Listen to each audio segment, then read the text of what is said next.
والصلاة والسلام على نبينا محمد وعلى آله وصحبه أجمعين أما بعد.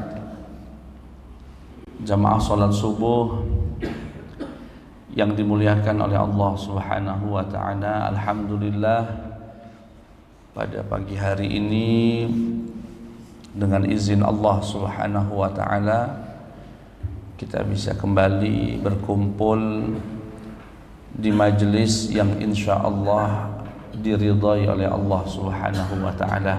Amin, Allahumma amin. Salawat beriring salam terlimpah curahkan kepada Nabiyyuna Muhammad sallallahu alaihi wasallam, Nabi yang bersabda, yaqidu syaitanu ala qafiyati ra'si ahadikum thalatha uqad. Kata Nabi Muhammad sallallahu alaihi wasallam, ketika seseorang hendak tidur, setan akan datang dan mengikat 3 tali belenggu. Ya, setan akan datang dan mengikat 3 tali belenggu di bagian punuknya ini, di bagian leher belakang. Dan di setiap tali itu setan akan bacakan mantra yang berbunyi farqud wa 'alaika lailun tawil. Tidurlah, malam masih panjang. Jadi kalau bapak pernah sempat bangun malam-malam kemudian berat, itu setan sedang berbisik, tidurlah, malam itu masih panjang. Tapi jika seseorang itu bangun, wa idza staiqadha wa dzakarallah, jika seorang muslim itu bangun, kemudian ketika bangun yang pertama kali keluar dari lisannya adalah nama Allah, alhamdulillahilladzi ahyana ba'da ma amatana wa ilaihin nusyur.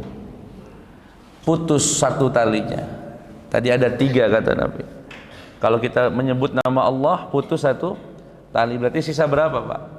Sisa 2. Wa idza tawaddaa in hallat 'uqdatun tsaniyah.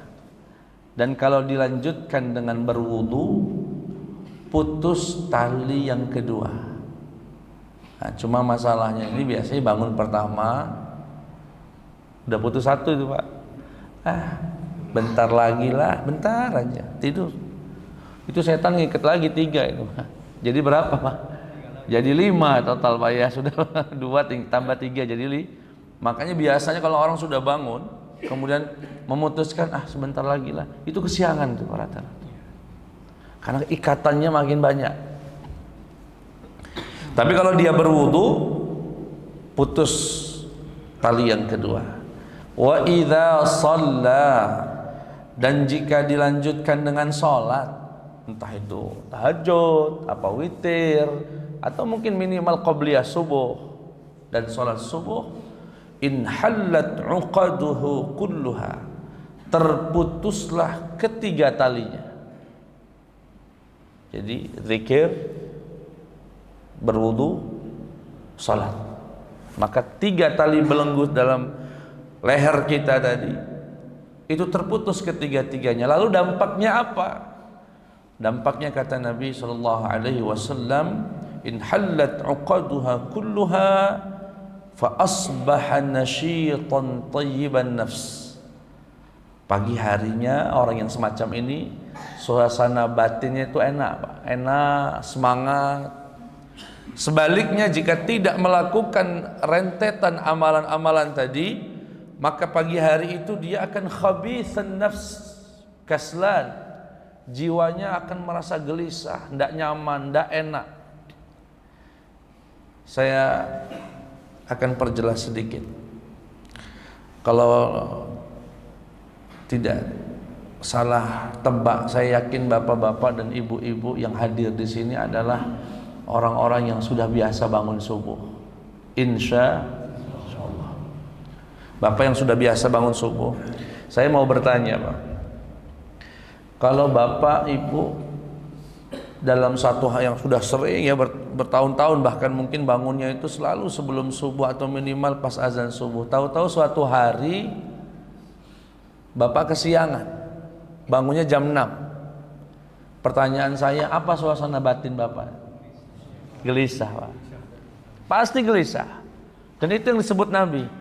Kalau orang tidak melakukan amalan tadi, memutus ketiga tali belenggu setan, maka pagi harinya batinnya akan gelisah. Bahkan kegelisahan itu tidak hanya di pagi hari, itu ke bawah sampai sore itu, Pak. Merasa bersalah, merasa gak sholat, merasa. Dan bawaannya kesel, Pak. Bawaannya kesel. Maka beruntunglah kita yang diizinkan Allah bangun, kemudian dilanjutkan dengan berwudu, dilanjutkan dengan sholat. Hari ini suasananya enak, Pak, segar. Tidak ada yang, andaikan bapak ngantuk betul dan memutuskan tidur, walaupun sebetulnya tidak bagus tidur ba'da subuh, kemudian nanti bangun jam 8, itu tidak merasa bersalah seperti halnya orang yang kesiangan, ya. Dan ini satu sabda Nabi Muhammad SAW yang membuat kita makin bersyukur, alhamdulillah, ya. Khususnya juga untuk warga Gisting, itu pahalanya lebih banyak daripada warga Palembang. Kenapa Ustadz? Nabi mengatakan salah satu yang membuat pahala itu besar, al-wudu 'indal makarih, berwudu saat kondisi dingin. Kalau Palembang wudu itu memang dicari-cari, Pak. Enak soalnya, panas, wudu, seger. Tadi kami bawa rombongan dari Palembang. Pada nggak mau masuk kamar mandi tadi. Biasa panas, masuk ke Gisting jadi kedinginan. Baik, jamaah sekalian yang dimuliakan Allah Subhanahu wa taala. Tema kita adalah menjaga hak sesama muslim. Saya langsung saja, karena ini tema ini langsung dijelaskan oleh Nabi Muhammad SAW, langsung disebutkan. Kata beliau, haqqul muslim 'alal muslim sittun. Hak seorang muslim kepada muslim yang lain itu ada 6. Nanti kebetulan yang kitab yang saya baca ini ensiklopedi, ini Mausu'ah Al-Adab Al-Islamiyah, itu sampai disebutkan 40 sebetulnya, Pak. Bukan hanya 6. Jadi dikumpulkan dari beragam hadis, keterangan. Jadi jumlah hak sesama muslim itu sebetulnya tidak hanya 6. Tapi Nabi menyebutkan 6, sesekali menyebutkan 5. Itu dalam rangka pengajaran, biar mudah dihafal. Kalau disebut haknya muslim 40, alangkah banyaknya 40. Jadi kalau 6, besok nambah lagi, besok nambah lagi. Jadi mudah terrealisasi, mudah dihafal. Kita sebutkan yang 6 dulu. Apa itu? Qila ma hunna ya Rasulullah. Kata Nabi, haknya orang muslim kepada muslim yang lain ada 6. Para sahabat bertanya, apa saja yang 6 itu ya Rasulullah? Yang pertama, idza laqitahu fasallim alaih. Kalau ketemu di jalan, ucapkan salam. Ucapkan Assalamualaikum warahmatullahi Waalaikumsalam warahmatullahi wabarakatuh. Nah, hanya saja yang perlu kita garis bawahi, salam ini di sebagian kita, atau bahkan mungkin sebagian banyak, dianggap basa-basi, Pak. Dianggap basa-basi, padahal luar biasa sekali salam itu, ya. Nah, yang anggap basa-basi ini, Pak, saking basa-basinya sampai pengucapannya pun sering salah. Ketemu orang di jalan, Assalamualaikum, Assalamualaikum. Itu malaikat aja tidak tahu maknanya itu, Pak. Assalamualaikum. Dijawabnya apa, Pak? Waalaikumsalam. Waalaikum. Kalau di WA, double S. Dijawab juga was, karena dianggap basa-basi. Padahal Salam yang diajarkan Nabi Muhammad sallallahu alaihi wasallam itu doanya makna yang luar biasa. Bahkan saya itu semacam punya rasa senang tersendiri kalau misalnya keluar rumah kemudian berpamitan sama istri, berangkat deh, assalamualaikum, waalaikumsalam warahmatullah. Itu maknanya apa sebetulnya? Maknanya, dek, kamu yang saya tinggal di rumah, semoga selalu dalam naungan keselamatan dari Allah. Ketika saya mau berangkat, posisi sudah di mobil, kemudian istri mengatakan waalaikumsalam warahmatullah. Maknanya apa? Semoga kakak selamat dalam perjalanan pulang dan pergi. Amin. Keluar dari rumah sedikit, ada tetangga lagi nyapu-nyapu depan rumah, saya buka jendelanya. Assalamualaikum, Mang. Waalaikumsalam, Pak Ustadz. Itu maknanya semoga Pak Ustadz sehat, selamat di jalan, pulang lagi dalam keadaan selamat. Itu bukan basa-basi, itu doa. Doa yang luar biasa. Bahkan ada satu kisah dialami oleh Imam Syafi'i dan ini didokumentasikan dalam bentuk film. Jadi suatu ketika ada satu perdebatan, Imam Syafi'i punya pendapat yang menyelisihi khalifah. Ya kalau kita hari ini mungkin seorang ustadz punya pandangan beda dengan bupati. Dipanggil sama Amirul Mukminin ya, sama pemimpinnya. Tolong panggil itu Syafi'i datang ke istana. Begitu datang, itu sang khalifah berduduk di kursinya, sebelah kanannya adalah para prajurit, sebelah kirinya adalah para penasehat. Begitu masuk Imam Syafi'i, assalamualaikum ya Amirul Mukminin. Dijawab waalaikumsalam warahmatullah. Masuk. Begitu masuk terjadi perdebatan yang panas sampai membuat khalifah itu marah. Apa kata khalifah? Masukkan Syafi'i ini ke penjara. Masukkan Imam Syafi'i ke penjara. Apa kata Imam Syafi'i saat itu? Sebentar ya Amirul Mukminin. Bagaimana engkau memasukkan aku ke penjara sedangkan engkau yang mendoakan aku biar selamat? Kapan saya mendoakan kamu selamat? Bukankah ketika saya masuk saya ucapkan assalamualaikum warahmatullah ya Amirul Mukminin dan engkau menjawab waalaikumsalam warahmatullah. Semoga kamu selamat, semoga kamu selalu dalam rahmat Allah. Bagaimana orang yang mendoakan biar selamat kemudian memenjarakannya? Enggak nyangka itu Pak. Si khalifahnya enggak, oh iya juga. Akhirnya, udah biarkan Syafi'i itu pulang. Biarkan Syafi'i itu pulang. Jadi salam itu haknya orang muslim dan bukan basa-basi. Bukan sekedar basa-basi. Saking tidak basa-basinya, Nabi Muhammad SAW pernah menyampaikan walladzi nafsi biyadih, demi Allah yang jiwa ini berada di dalam genggaman tangan Allah Subhanahu wa taala, ya. Di dalam kuasa Allah Subhanahu wa taala. Apa kata Nabi Muhammad? La tadkhulul jannata hatta tu'minu.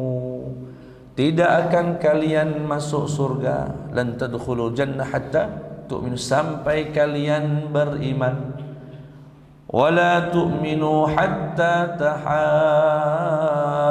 tahabbu, dan tidak akan beriman kecuali antara kaum muslimin saling mencintai.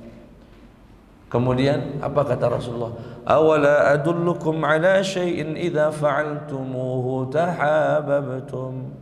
Maukah kalian aku ajarkan satu amalan, jika kalian amalkan kalian akan saling menyayangi. Kalau sudah saling menyayangi berarti akan sempurna imannya. Kalau sudah sempurna imannya berarti akan masuk surga. Karena kata Nabi tidak akan masuk surga sampai beriman, tidak akan beriman sampai sama muslim saling menyayangi. Dan mau enggak kalian saling menyayangi? Mau ya Rasulullah. Bagaimana caranya? Afsus salama bainakum, tebarkan salam di antara kalian. Ketemu siapa? Orang gisting, assalamualaikum, waalaikumsalam. Ya. Pagi-pagi ketemu di pasar, assalamualaikum, waalaikumsalam warahmatullahi wabarakatuh. Nah, ini yang pertama. Ya, haknya orang muslim adalah mendapatkan salam. Sekali lagi, bukan basa-basi, itu doa. Beruntung ya kalau kita ketemu, mau berangkat, mau jalan, mau pergi, kemudian mendapatkan salam. Makanya keluar dari rumah jangan nggak dapat salam dari orang rumahnya, Pak, dari istrinya, dari keluarganya. Itu doa semua, doa semua. Yang kedua, haknya orang muslim, wa idza da'aka fa'ajibhu. Jika saudaramu mengundang ke acaranya, undang acara syukuran, punya rumah baru, pernikahan, ya mengundang, atau sekedar jamuan saja, dan saudaranya mengundang, maka fa'ajibhu, penuhilah undangan itu, ya, penuhilah undangan itu. Dan ini yang menjadi dasar mengapa kita, sebagian ulama bahkan mengatakan wajib menghadiri undangan, ya, kalau ada saudaranya undangan pernikahan. Tapi Ustadz, undangannya pakai organ tunggal, Ustadz, ngundang biduan, wajib nggak kami hadir ini?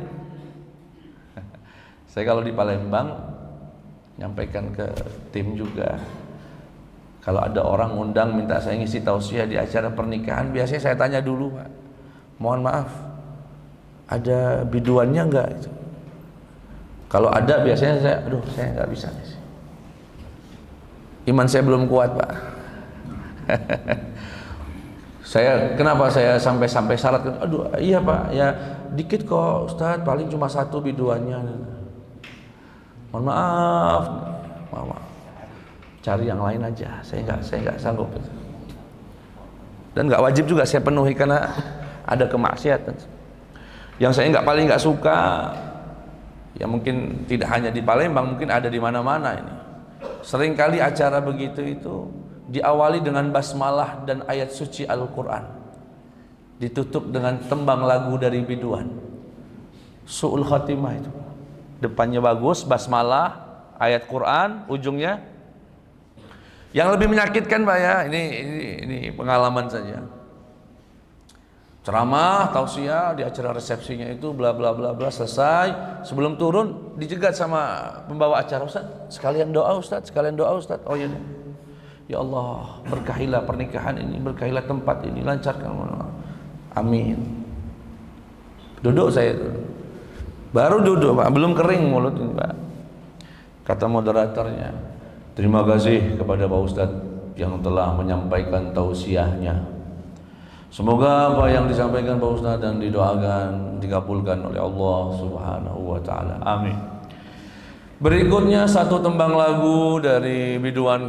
Ya Allah, saya duduk paling depan, gak mungkin saya begini kan, Pak. Sejak itu saya trauma, Pak, trauma, dan akhirnya mohon maaf dengan segala hormat, kalau ada undangan ke kami dan di situ ada biduan, saya tidak sanggup untuk datang, ya.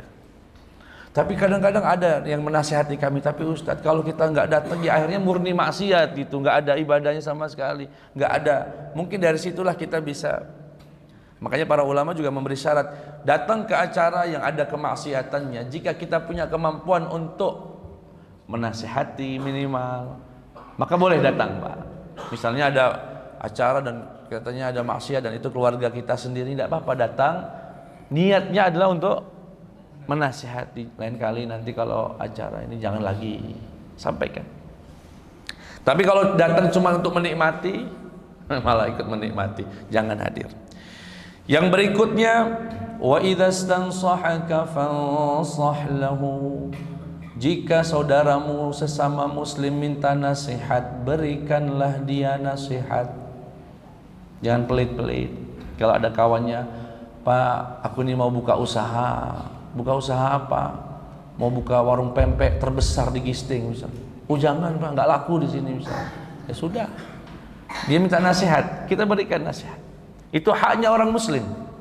Kalau ada orang muslim minta nasihat, haknya dia untuk mendapatkan nasihat.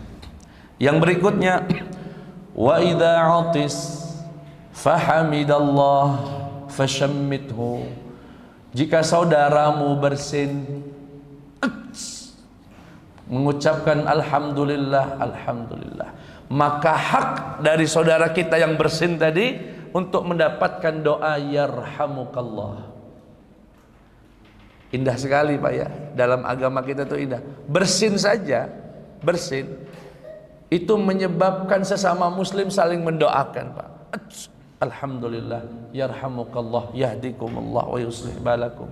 Lagi bersin, saya ucapkan alhamdulillah, kemudian sahabat sesama saudara muslim mendengar itu, dia mendoakan yarhamukallah, semoga Allah merahmatimu. Kemudian kita doakan lagi yahdikumullah, semoga Allah memberimu petunjuk. Indah sekali, saling mendoakan hanya karena bersin. Tetapi ingat Pak, bersin tadi kalau yang bersin mengucapkan alhamdulillah,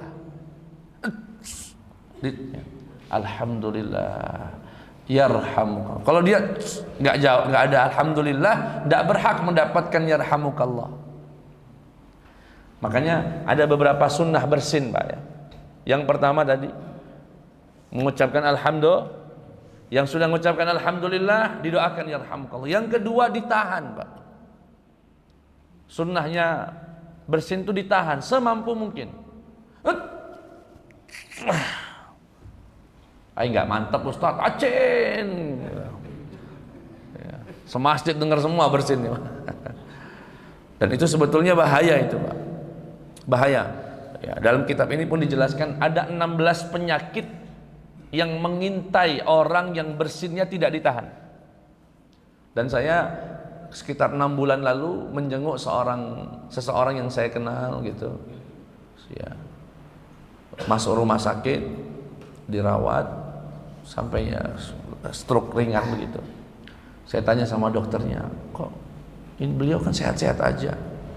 Iya itu Ustaz, gara-gara bersin. Gara-gara bersin dia diluapkannya, sarafnya pecah. Subhanallah, Nabi Muhammad SAW tidak mungkin mensyariatkan sesuatu kecuali ada hikmah dan kemaslahat. Jadi bersin itu ditahan Pak, bukan dilepaskan. Dan juga bersinnya kalau 3 kali sampai 3 kali batas maksimal menjawabnya itu Pak. Alhamdulillah yarhamukallah, alhamdulillah yarhamukallah, alhamdulillah yarhamukallah. Kalau sampai keempat masih pilek kamu ini, pilek gitu Pak. Kata Nabi, kalau ada orang bersin sampai 3 kali, yang keempat itu sudah pilek, bukan bersin lagi Pak. Biarin aja, doakan saja biar sembuh. Bersin sampai 4 kali ya, itu haknya orang muslim. Yang berikutnya, wa idza marida fa'udhu, dan jika saudaramu sakit maka jenguklah. Ya, saudaranya sakit dijenguk. Maka salah satu sunnahnya imam, ini sedikit saya jelaskan. Imam sholat itu kan seidealnya tidak sekedar ngimami sholat selesai, tetapi disunnahkan bagi imam itu setelah sholat balik badan. Boleh ke kanan saja, boleh ke kiri saja, boleh juga 180 derajat menghadap ke jamaah. Salah satu hikmahnya balik badan itu apa maksudnya Ustadz? Apa cuma balik badan nggak ada maknanya? Ada. Salah satunya adalah tugas seorang imam itu mengabsen jamaahnya. Sambil zikir dia balik badan, ditengok kiri. Pak Haji yang biasa di bawah AC ini di mana? Nggak kelihatan. Yang biasa sholat di pojok sana nggak pernah kelihatan. Baru nanti selepas sholat ditanya, mana Pak ini kayaknya udah 3 hari 4 hari saya nggak lihat. Oh iya Ustaz, saya lupa ngasih kabar, beliau sedang di opname di rumah sakit. Ya Allah, jenguk. Imam menggerakkan jamaah ya, mengumpulkan perwakilannya, bila perlu ada santunan untuk orang tersebut, kita jenguk. Jadi tugas imam juga mempererat persaudaraan di antara jamaah. Jadi balik badan itu bukan sekedar balik badan kemudian sibuk dengan zikirnya sendiri saja, enggak. Ada hikmah yang dimaksud. Itu yang kelima. Dan yang terakhir, wa idza mata fatba'hu, dan jika saudaramu muslim meninggal dunia, hantarkan jenazahnya ke pemakaman. Ya. Ini sesuatu yang menjadi hak-haknya orang muslim. Ya, dan ini menunjukkan persaudaraan yang luar biasa sampai meninggal. Ya, meski sahabatnya, saudaranya, kawannya meninggal dan dia bisa untuk menghantarkan jenazahnya, maka hantarkan. Ya. Jangan sampai ada yang berpikiran, ayo kita itu si fulan meninggal dunia, kita antar. Udahlah, nggak apa-apa, nggak datang juga. Dia juga nggak tahu kita datang. Ya nggak tahu lah, apalah ninggal. Ya, sudah ninggal, masa mau datang biar dia tahu. Baik, jamaah sekalian yang dimuliakan Allah Subhanahu Wa Taala, itu 6 yang secara spesifik disebutkan Nabi Muhammad Sallallahu Alaihi Wasallam. Tetapi sejatinya kalau kita kembangkan lagi terkait hal-hal yang bisa mempererat persaudaraan tadi, banyak sekali Pak. Maka saya izin untuk menambahkan beberapa hal ya yang menjadi haknya saudara kita sesama muslim. Apa itu Ustaz?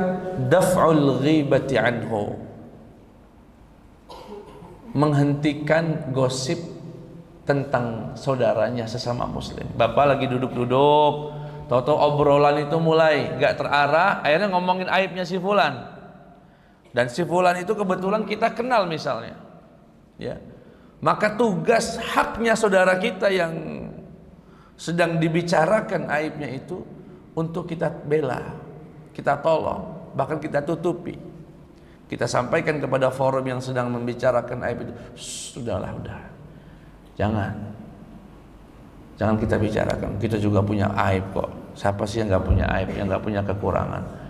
Ya, sampaikan itu Pak. Dan itu tugasnya seorang muslim sebetulnya, bukan malah ngompori. Ya, benar betul itu yang dia omongin, betul banget. Saya orang dekat dia, cai itulah ya. Begitulah, cai itu. Saya kalau ceramah masih ada bahasa Palembangnya, dimaklumi Pak ya. Ya. Mau nggak mau harus bisa bahasa Palembang kalau di Palembang. Ada orang Gisting yang bantu kami di pembangunan pesantren, ya, Mas Dery namanya, kan. Tahu di sini, ya. Temannya Mas Heru. Sekarang udah bisa bahasa Palembang itu, baru sebulan. Mau nggak mau kalau di sana harus bisa bahasa Palembang. Ya, baik, haknya seorang muslim itu ditutupi aibnya, tidak dibicarakan gosipnya. Ya, dan ini ganjaran pahalanya luar biasa. Man dzabba an 'irdi akhihi bil ghaibati kana haqqan 'ala Allah an yu'tiqahu minan nar. Barang siapa yang memalingkan, yang membela saudaranya dengan tidak membicarakan aibnya, dia tolong saudaranya. Ya, saya misalnya tinggal di Palembang, tahu-tahu di Lampung ada forum pembicaraan, ngobrol-ngobrol, ujung-ujungnya bicarakan aib saya misalnya. Kemudian di salah satu yang ngobrol itu tahu saya, dia katakan, udahlah, jangan begitu, nggak boleh. Orang yang begitu, yang memilih bersikap untuk menghentikan ghibah tadi, bahkan untuk menutupi aib saudaranya tadi, haqqan 'ala Allah, menjadi hak atas Allah Subhanahu wa taala, janji Allah Subhanahu wa taala, orang tersebut akan Allah merdekakan dari api neraka. Haqqan 'ala Allah an yu'tiqahu minan nar, menjadi hak atas Allah untuk memerdekakan orang itu dari neraka. Luar biasa. Pahalanya tidak sedikit, besar. Yang berikutnya yang juga menjadi hak dan harus diperhatikan dalam persaudaraan sesama Islam, adamul khitbati ala khitbatihi. Ini unik juga ini. Jangan melamar tunangan saudaranya. saudaranya sama muslim, apalagi kawan sendiri, sudah punya tunangan, diam-diam kawannya ini ngelamar tunangannya orang lain dengan iming-iming mungkin berapa di maharnya itu sama si ini, ada 10 gram emas katanya, batalin aja sih, aku kasih 30 gram sama sawah 2 hektar. Goyang nggak imannya tadi? Nggak boleh. Saya kira-kira ada nggak sih Pak yang melamar lamaran orang dalam hidup kenyataan Pak? Ada Pak ya? Saya kira cuma ada di film Indosiar aja. Azab melamar tunangan orang lain. Judul film di Indosiar itu Pak. Kata Rasulullah, la yakhtub ahadukum khitbata akhih. Janganlah salah satu di antara kalian melamar lamaran saudaranya, termasuk la yabi' ahadukum bai'a akhih. Jangan membeli barang yang sedang ditawar saudaranya. Saudaranya lagi beli di pasar. Berapa Pak sabuknya? Kebetulan ada sabuk kulit misalnya, 200. Oh ini kulit sapi asli nih, 200.000. Aduh Pak, mahal bener, 150 lah. Aduh 150 ya. Datang orang ketiga Pak, berapa sabuknya Pak? 200, tapi kakak ini nawar 150. Batalin aja, saya 200 tanpa saya tawar. Ngajak berantem itu Pak namanya. Nggak boleh menawar barang, membeli barang yang barang itu sedang dinegosiasi oleh seseorang, mau dibeli oleh seseorang, dan itu hukumnya haram. Ya, mungkin kalau di gisting ini beli buah, mungkin beli tanah misalnya, tidak boleh. Dan itu salah satu cara menjaga haknya seorang muslim. Yang berikutnya, tidak mengkhianati persaudaraan. Ya, sesama muslim tidak boleh saling mengkhianati. Dan yang berikutnya, ad-du'a lil akhfillah. Ini saya kira menjadi amalan yang luar biasa, jangan sampai tidak kita amalkan. Apa itu? Mendoakan saudaranya. Bahkan bila perlu sebut nama saudaranya dalam doa kita, tanpa saudaranya tahu kalau kita mendoakan dia. Ma min 'abdin muslimin yad'u li akhihi bi dhahril ghaib illa qala al malaku wa laka bimithlin. Tidaklah seorang muslim mendoakan saudaranya sesama muslim tanpa saudaranya tahu kalau dia mendoakannya, kecuali malaikat berkata, untukmu seperti yang kamu mintakan untuk saudaramu. Dan ini amalan luar biasa. Jadi Bapak misalnya lagi doa, sebut, teringat nih nama saudaranya, nama sahabatnya, nama tetangganya, sebutkan namanya, ya Allah. Misalnya siapa? Mas Wahyu sudah meninggal dunia, ya. Ya Allah, ampunkan segala dosa-dosa beliau, angkat derajat beliau di alam barzakhnya. Sebut namanya. Atau punya saudara atau tetangga yang masih hidup, ya. Kak Iwan misalnya, ya Allah Kak Iwan, sehatkan badannya, lahir batinnya, lapangkan rezekinya. Sebutkan nama dalam doa. Oh, itu luar biasa Pak. Itu doa, salah satu cara untuk mengabulkan doa kita, mendoakan saudaranya. Kalau saya boleh sedikit cerita,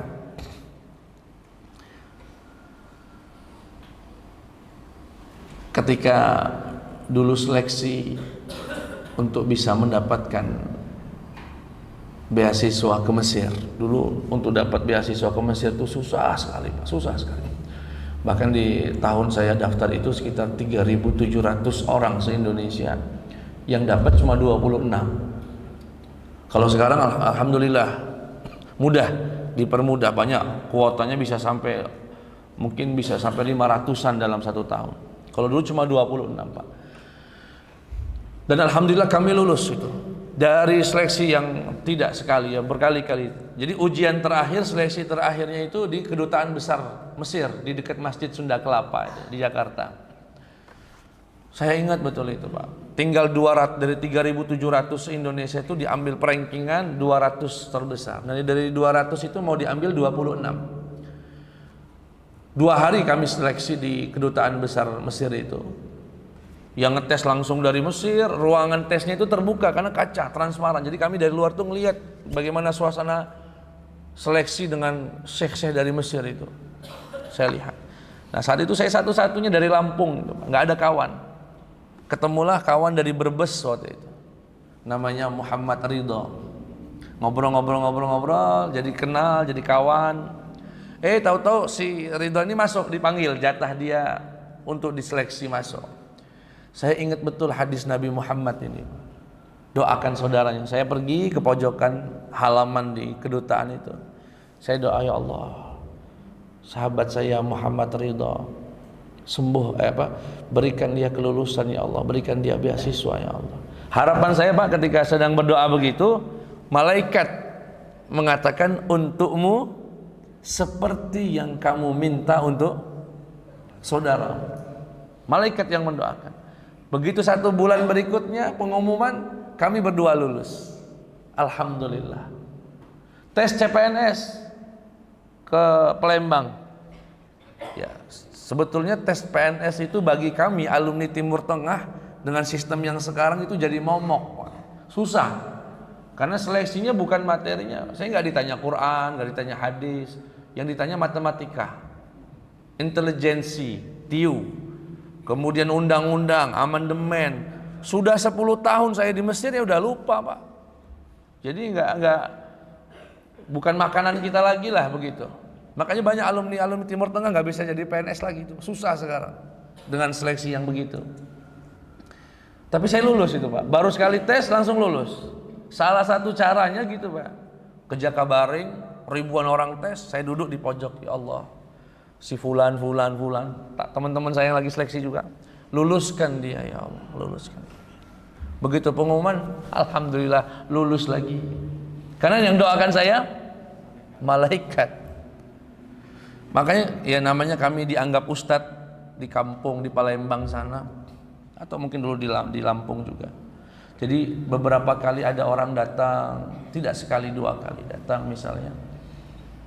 Ya biasa jamaah itu minta amalan, minta doa. Ustadz, aku sudah 8 tahun Ustadz belum punya anak. Mohon maaf jika ada yang sama di sini. Belum punya anak Ustadz. Gimana Ustadz, ada amalan enggak? Sudah berobat, sudah macam-macam. Biasanya, Pak, kalau ada orang semacam ini atau hajat yang lain, tidak hanya anak, saya akan bertanya kepada kamu, punya enggak kenalan yang sama kondisinya sama kamu, yang belum juga punya keturunan misalnya? Ada Ustaz, ada, namanya ini. Nah, nanti saat kamu tahajud, saat kamu doa ba'da sholat misalnya, saat kamu berdoa, sebut nama kawan tadi, dibaca nama kawan. Jadi sebutkan, ya Allah, saya punya kawan namanya fulan, belum punya keturunan, ya Allah, anugerahkan dia keturunan, ya Allah, berikan dia anak yang soleh dan soleh. Oh, itu amalan paling ampuh itu, Pak. Karena seketika malaikat berkata, walaka bimithlin, untukmu seperti yang kamu minta untuk saudaramu. Jadi kalau Bapak punya hajat apa misalnya, silahkan, Pak. Bapak mohon maaf yang punya anak tapi masih bandel, susah diatur, doakan nama tetangganya yang susah juga, Pak. Ya Allah, itu tetangga saya, jadikan anaknya jadi anak yang soleh. Doakan. Walaupun ini gak mudah, Pak, kelihatannya ringan, tapi Bapak saat mau praktek, godaan setannya luar biasa. Kenapa? Kata dia, kamu ini doakan orang, doa anak saya saja belum beres misalnya. Boro-boro Ustaz, mau doakan orang, doakan anak sendiri susah katanya. Padahal dengan kita menyebutkan apa saja, Pak. Bapak punya hajat apa, silahkan. Yang pengen jadi punya usaha, doakan tetangganya yang punya usaha biar sukses juga. Walaupun hadis ini tidak bisa diamalkan para calon bupati dan gubernur. Nggak mungkin kan, Pak? 01 ngomong, ya Allah, semoga 02 yang terpilih. Bangkrut dia, Pak. Atau ya Allah, makanya kebetulan rumah kami bulan lalu didatangi calon wali kota, wakil wali kota Palembang, minta amalan juga coba. Wah Pak, sebetulnya ada amalan ampuh, tapi Bapak nggak mungkin melakukannya. Apa itu? Doakan paslon nomor yang lain, Pak. Jadi gimana Ustaz gitu? Ya itu. Doakan calon paslon di kabupaten lain. Nah, kalau untuk yang sini, ya saya yang menang gitu ya. Oh, itu doa luar biasa. Monggo ini diamalkan. Bapak punya hajat apa? Pengen haji, dan doakan tetangganya, sahabatnya, keluarganya. Sebut namanya, Pak. Dan itu berat, Pak. Itu maaf ya, butuh hati yang ya bisa dikatakan bersih lah, karena ikhlas gitu. Doakan orang sampai disebut. Bayangkan Bapak bangun tahajud, ketika itu sudah selesai tahajud, zikir, Bapak mau doa, yang didoakan tetangganya. Alangkah hebatnya orang itu, Pak. Hebat sekali itu, mampu dia menyebut, sampai nyebut nama lagi. Tapi kalau sanggup, besar ganjarannya dan dikabulkan doanya. Tapi syaratnya satu, Pak, biar dikabul. Jangan diceritakan ke kawannya tadi. Tadi malam aku tahajud sampai nangis-nangis doakan kamu. Nah, batal itu, Pak. Orang kata Nabi, bi dhahril ghaib. Ghaib, jadi maksudnya tanpa sepengetahuan orang yang didoakan. Kalau Bapak ceritakan ke dia, nggak spesial lagi. Yang membuat dia spesial itu kan kita doakan dia di malam hari, di sholat kita. Dia nggak tahu kalau kita itu doain dia setiap hari misalnya. Itu yang menjadikan amalan ini menjadi spesial, sehingga ganjarannya pun nggak tanggung-tanggung. Malaikat langsung berkata, walaka bimithlin, untukmu seperti yang kamu mintakan untuk saudaramu. Yang belum punya jodoh, doakan kawannya yang sama-sama jomblo itu. Ya Allah, saya punya kawan jomblo, ya Allah, sampai hari ini nggak ada yang naksir dia, ya Allah. Berikan dia istri yang soleha, bidadari surga di dunia, ya Allah. Doakan, Pak, tidak ada masalah. Nah, ini salah satu amalan yang luar biasa. Yang berikutnya, adam hijranil akhis sadiq, dilarang tidak berteguran. Tidak. Jadi kalau mau musuhan, kata Nabi, dilarang bermusuhan lebih dari 3 hari. La yahillu li muslimin an yahjura akhahu fawqa 3 layalin. Tidak halal bagi seorang muslim meninggalkan saudaranya, tidak berteguran lebih daripada 3 malam, 3 hari. Yaltaqiyani fayasuddu hadza wa yasuddu hadza. Kalau bertemu saling berbuang muka, membuang muka. Iya, nggak usah jauh-jauh lah, sama-sama jamaah sholat biasanya, Pak. Sebetulnya bakal ketemuan di pintu masuk itu, Pak. Gara-gara nggak mau negur tadi, sanggup dia muter sebelah sini, Pak. Tadinya mau sholat sebelah kanan, ada dia, pindah sebelah kiri. Sampai di sebagian masjid itu ada jamaah sayap kanan dan jamaah sayap kiri, Pak.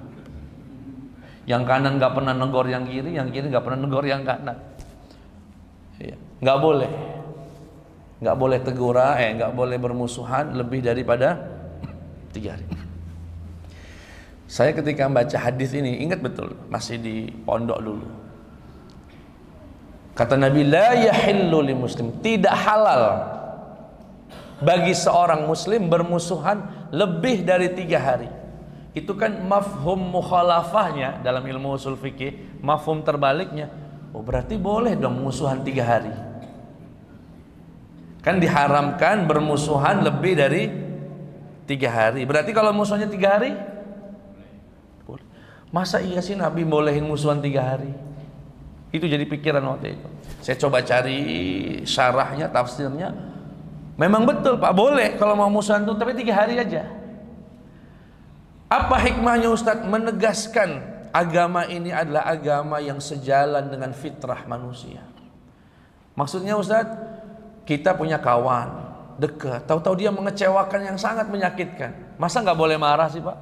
Masa hari itu juga harus ya sudahlah, saya nggak ada masalah? Enggak. Kadang-kadang banyak dari kita tuh masih butuh waktu untuk bisa memahami kondisi. Bayangkan ada orang nelpon kawannya sendiri, misalnya Pak Bito, misalnya Ustadz Bito, tolong sih Ustadz bisa nggak ketemuan hari ini? Aduh, saya janji sama ibu mau ngantar nembus obat periksa ke rumah sakit. Aduh Ustadz, hari ini aja Ustadz, hari ini aja, penting bener. Yaudahlah, ngomong pamit sama ibu, mah ini ada teman minta kawan ketemu, nanti mama diantar adik aja ya, macam-macam. Dah, ketemuan di mana?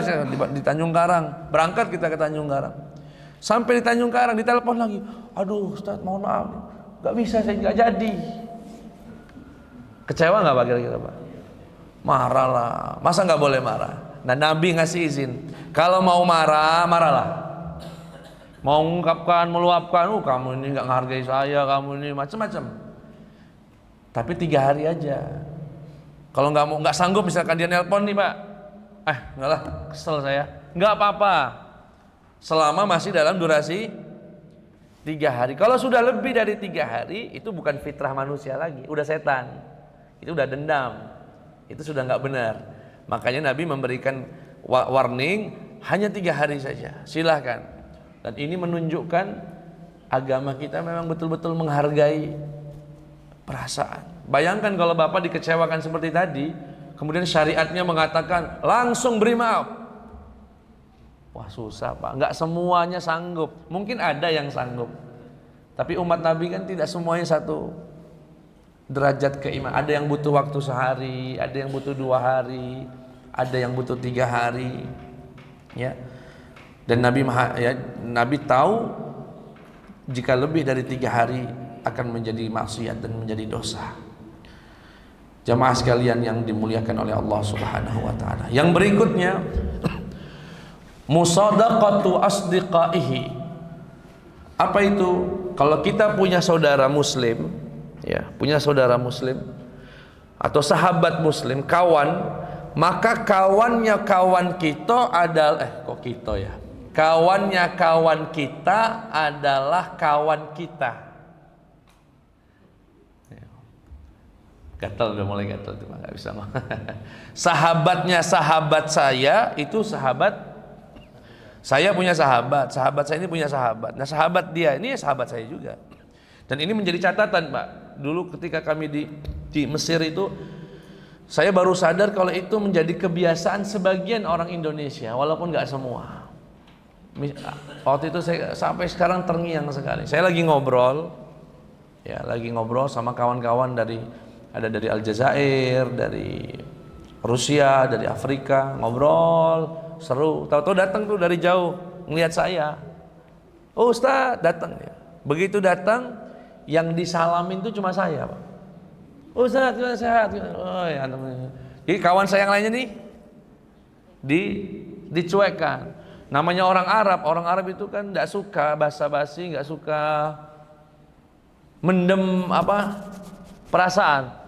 Oi, aku ini sahabat dia juga, salamin kami ini. Ditegurnya sahabat saya itu. Saya dengar kalimat itu, oh iya juga ya. Kebiasaan kita kadang-kadang itu hanya menyalami yang kita kenal aja gitu Pak. Lagi kondangan saya misalnya, saya lagi ngobrol nih sambil nunggu atau ada tausiah atau lagi makan, tahu ada orang kenal saya, itu yang disalamin biasanya cuma saya itu Pak. Yang intinya enggak, nah itu nggak bagus. Ya, etikanya bagian dari hak persaudaraan dalam Islam. Saudaranya saudara saya, sahabatnya sahabat saya, ya sahabat saya juga. Salami. Setidaknya kalau agak jauh ya kita kasih tanda kalau kita ingin bersalaman dengan dia. Nah, ini bagian dari juga hak bersaudara dalam Islam. Yang berikutnya sifat itsar.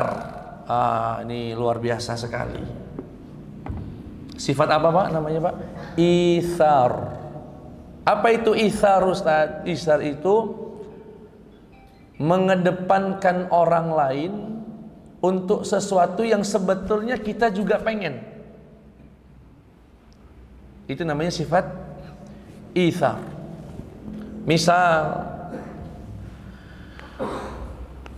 lagi antri mau mengambil jatah daging kurban. Bapak bawa kupon, berbaris sama orang, bawa kupon juga. Sisa di antrian itu tinggal 2 orang. Rupanya panitia salah ngitung, tinggal 1 kantong. Ininya, dagingnya tadi. Kuponnya masih 2. Tahu-tahu salah satu dari 2 orang itu berkata, "Mas, ambillah. Nanti saya mungkin dapat dari yang lain."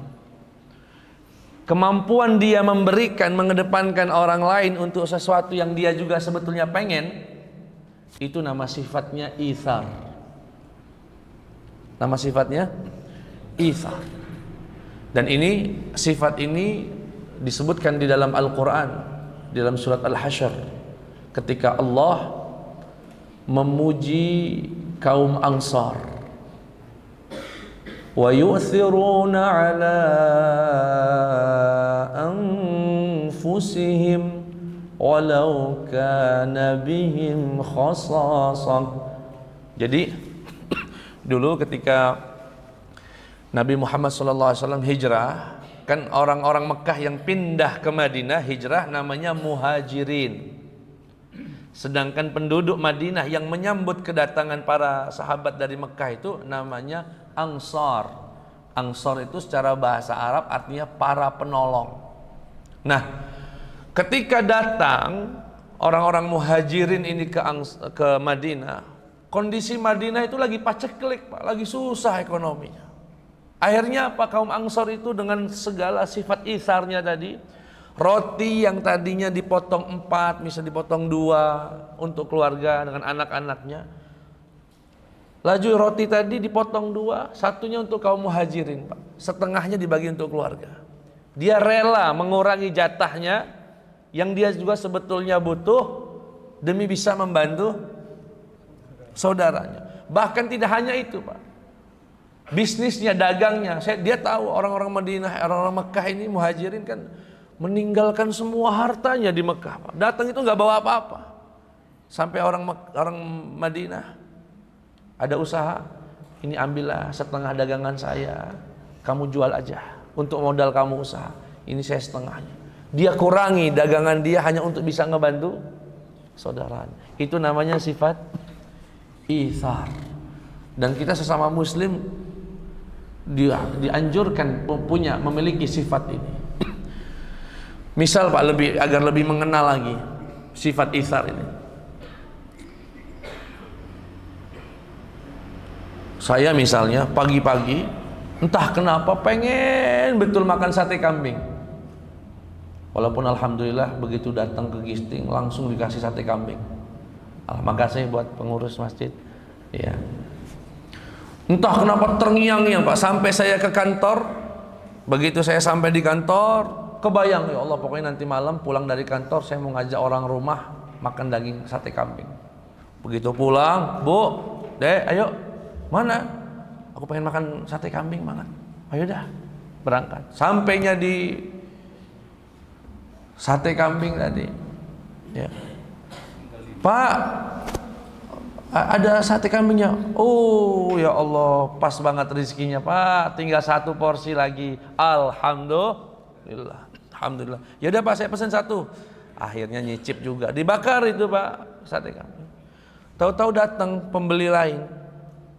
Pak, sate kambingnya masih ada. Waduh, Mas, tinggal 1 ini udah dipesan orang. Ya Allah, padahal istri saya lagi ngidam loh, Pak. Saya dengar itu, Pak. Ya Allah, gimana ini? Kira-kira kalau Bapak di posisi itu gimana gitu, Pak? Pura-pura nggak dengar, Pak, ya?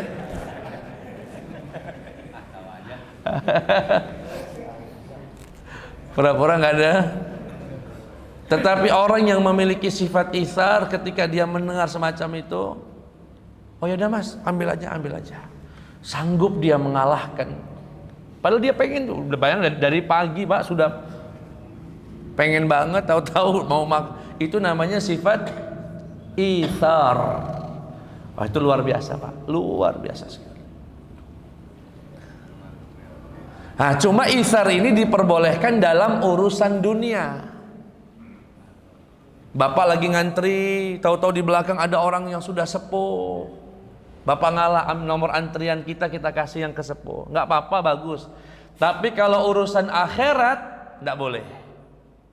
Al-itsaru fil qurubati makruh. Mengedepankan orang lain dalam urusan akhirat tidak boleh. Kita harus lebih dulu. Wasari'u ila maghfirah. Segeralah. Jadi kalau urusan akhirat itu bersegera. Fastabiqul khairat. Berlomba-lomba dalam kebaikan. Falyatanafasil mutanafisun. Berlomba-lombalah kalian untuk mendapatkan surganya Allah. Artinya apa? Kalau bapak lagi sholat, mau sholat, tahu-tahu di saf depan bapak ada yang kosong. Yang sering terjadi, ya, itu saling mempersilahkan, ambillah, ngedepanin orang. Itu nggak boleh itu Pak. Makruh hukumnya minimal. Bisa dosa. Jadi gimana Ustaz? Ya kalau ada saf kosong diambil, bukan ngasih ke orang.